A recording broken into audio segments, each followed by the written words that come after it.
1050 ভোল্টের এই ক্যাপাসিটরটি কতক্ষণ চার্জ ধরে রাখে।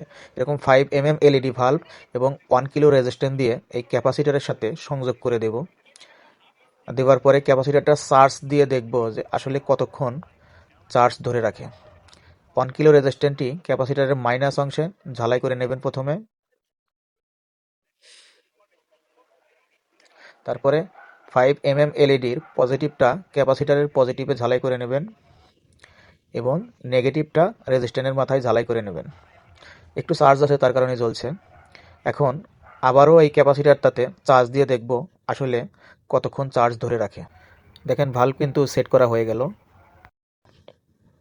এর সাথে 12 ভোল্ট টাচ করব। দেখেন কতক্ষণ জ্বলে থাকে। লাইটটা বাঁকা করে আবারও একবার টাচ করে আপনাদেরকে দেখানোর চেষ্টা করব। ভিডিওটা যদি ভালো লাগে শেয়ার দিয়ে অন্যজনকে দেখার মতো সুযোগ করে দিন। ধন্যবাদ সবাইকে।